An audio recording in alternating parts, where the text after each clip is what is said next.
लोग खा रहे थे वो भूखा भी रह गया। हाँ, और क्या किया जाता है? पूजा करी जाती है।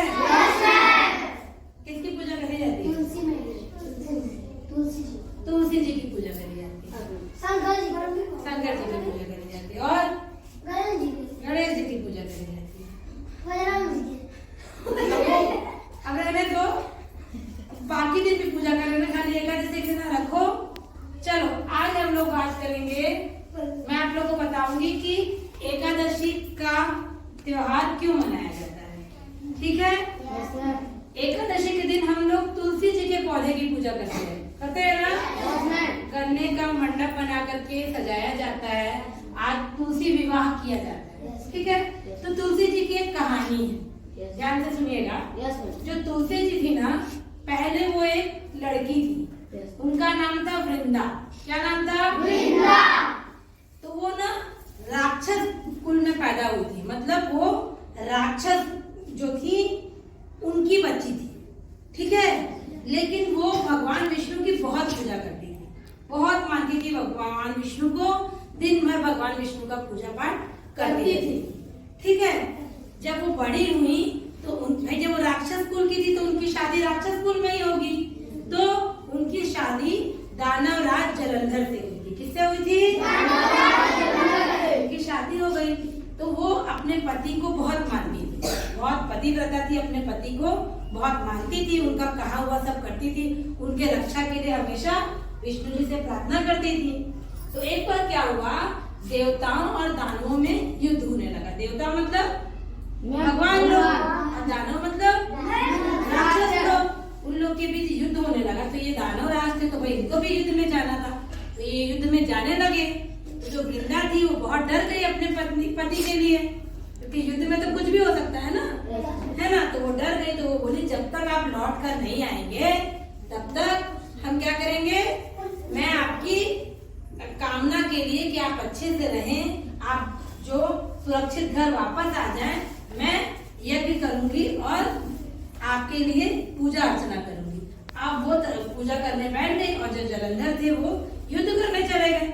अब ये तो पूजा कर रहे तो जब इनकी पूजा में इतनी शक्ति थी कि देवता जो लोग थे वो जलंधर को हरा ही नहीं पा रहे थे। ठीक?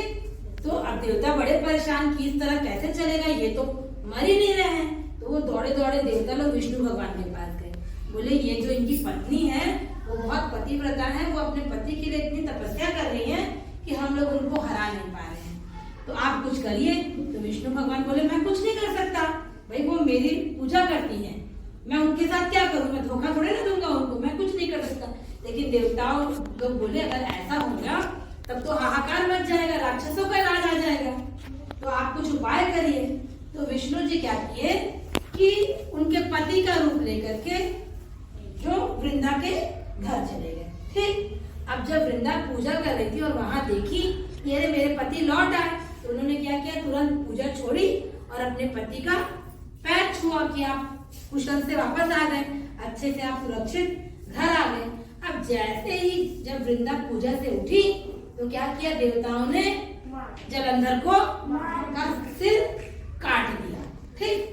क्योंकि उनकी तपस्या जो थी वृंदा की वो भंग हो गई। वो तो पूजा स्थल छोड़ दी, क्योंकि वो पूजा कर रही थी, इसी तपस्या के कारण क्या था, देवता लोग राक्षसों को नहीं मार पा रहे थे और जलंधर जो था उनका राजा था। तो जो जलंधर का सिर उन्होंने काटा और वो सिर वृंदा के महल में आकर के गिरा। और जब वो अपने पति का कटा हुआ सर देखी तो एकदम घबरा गई, बोले अरे मेरे पति का सिर यहाँ है तो आप कौन है करके उस व्यक्ति से पूछी। तो विष्णु भगवान कुछ बोले नहीं और वो क्या किया, अपने असली रूप में आ गए और वृंदा तुरंत उनको श्राप दे दी कि आप पत्थर के हो जाइए।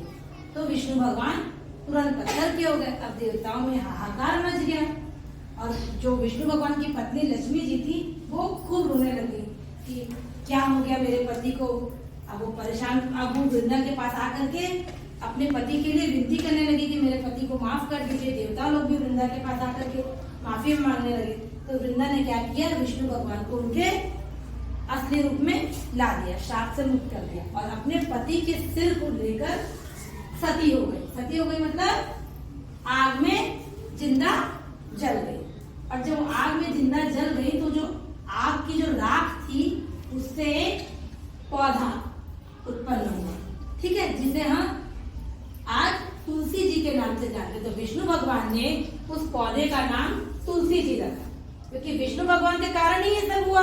तो विष्णु भगवान ने क्या किया, उस पौधे का नाम तुलसी जी रखा और कहा कि आज के बाद हम इस पौधे को पूजा करेंगे। और मैं विष्णु भगवान ने कहा कि मैं जो हूँ कि तुलसी जी के साथ एक पत्थर के रूप में हमेशा रहूंगा, जिसे शालिग्राम के नाम से जानते हैं। किस नाम से?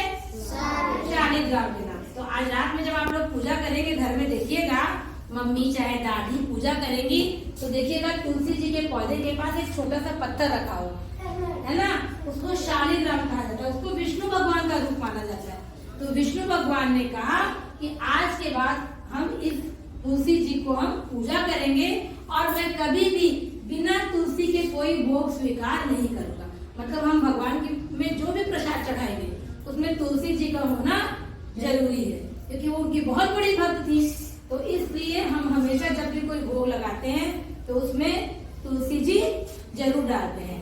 और कार्तिक मास में एकादशी के दिन हम इस त्योहार को मनाते हैं, जिसको तुलसी विवाह के नाम से भी जाना जाता है।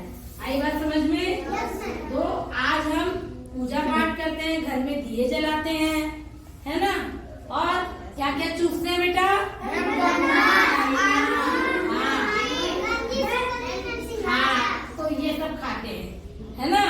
और जो इसने कहा था ना भूखे भी रहते हैं, तो हाँ, घर में लोग भूखे रहते हैं और रात में पूजा करने के बाद यही गंजी है, सिंघाड़ा है, इससे हाँ उससे पारण करते हैं। आई बात समझ में? तो आप भूलोगे एकादशी क्यों मनाया जाता है? और आज घर जाना तो अपने घर में बताना कि आज मैडम ने बताया है। तो अगर घर में किसी को जानकारी नहीं होगी भाई बहन को, उनको भी बताना कि हम ये त्योहार क्यों मनाते हैं। इसको हम देव उठनी एकादशी भी कहते हैं। क्या कहते हैं?